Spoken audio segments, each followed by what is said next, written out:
take our time to make love. Hello guys, welcome to my channel, My Life, My Travel. Today is November 29, 2020, and today also is the first Advent. As you can see guys, I have 4 candles here in my table. So it means it only 4 Sundays left before Christmas. So, since first Advent ngayon, I will going to light up the first candle. As you see, there are 3 white candles and 1 red. Kasi pag red na siya, it means Pasko na pagkatapos. So, here we go! I will going to light the first candle kasi ngayon ay first Advent. Okay? Here we go!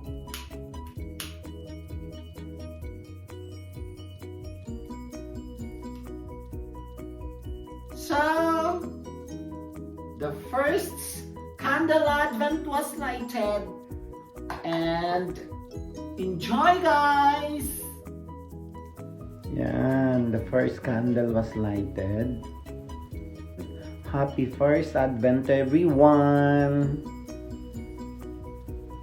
As you can see guys, ano yan siya? 3 white and isang red. Kasi pag red na, last candle na siya. So meaning Pasko na pagkatapos niyan. Yan.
Yan, happy first Advent!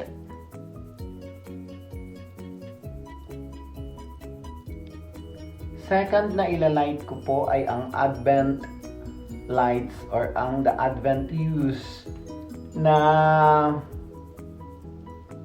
commonly nakikita dito sa Sweden, 7 candles, and it should be in the window.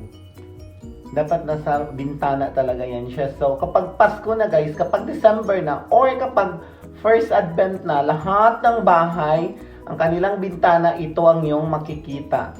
So, I will light up the Advent lights. So, yan.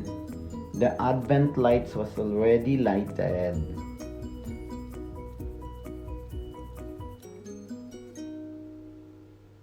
This is the window from my living room. So, I only have 2 Advent lights. Isa na sa living room and isa dito sa kitchen. So, I will going to light this also. Here we go. So, it was on, meaning malapit na ang Pasko. And then next na i-light ko po is yung mga star naman, okay? The first one is the red one. Nasa kitchen sila magkatabi. So, we're going to light the star.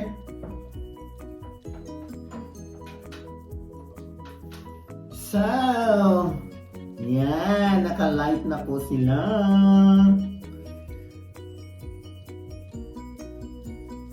Ramdam ko na talaga ang Pasko. My God, nakakamiss ang Pasko sa Pinas. So another Christmas lights decoration naman po ang ila-light up ko. Ito ang aking big star na nasa living room. And 3, 2, 1, Merry Christmas! At syempre, hindi magpapahuli ang aking Christmas lights na nasa balcony. Yan. Hindi pa siya medyo klaro kasi it's daytime. I will take video sa gabi din po. Okay. Yan, ganyan. The Christmas lights in the balcony.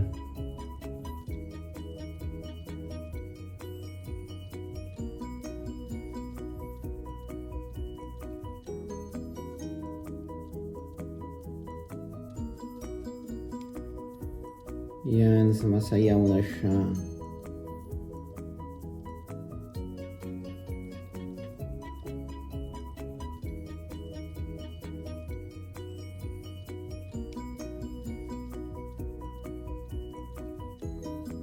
May iba-ibang moves siya, guys.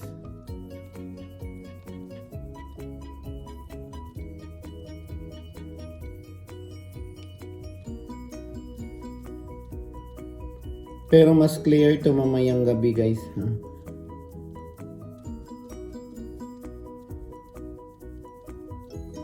And finally, the lighting of my Christmas tree. This year is red lahat ang maisip ko na color sa Christmas tree ko. So it's all red.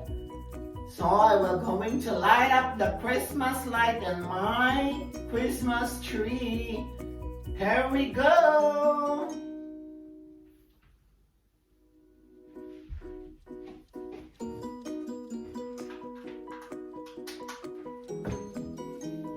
Yan, umiilaw na siya. Papatayin ko kaya ang ilaw sa ano ko. Wait. So, yan na po ang aking red Christmas tree. Yan, naka-light na po siya.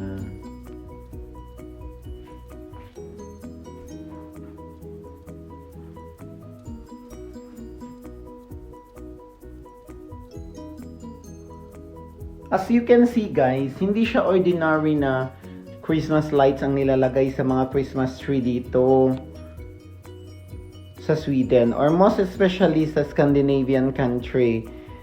Instead, ang nilalagay nila is parang electric candle. Parang ganon. Hindi ko alam kung ano ito sa English. So, parang ganito, guys, ang nilalagay sa Christmas tree. Yan po ang very typical Swedish or Scandinavian na Christmas tree lights nila. Hindi po talaga sila naglalagay ng mga Christmas lights kagaya sa atin. I don't know why. Yan.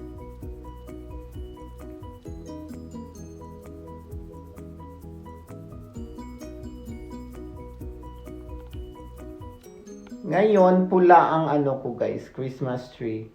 Na-try ko na ang 5 years ago or 4 years ago. Nag-silver, nag-gold, silver gold mix, tapos silver gold with all the silver gold decorations. Tapos nilagay ko ito siya, bulaklak, silver gold pa rin. At ngayon nakapokus ako sa red. Red po talaga siya lahat. So yan, guys, ang aking Christmas decor sa aking bahay. Yan.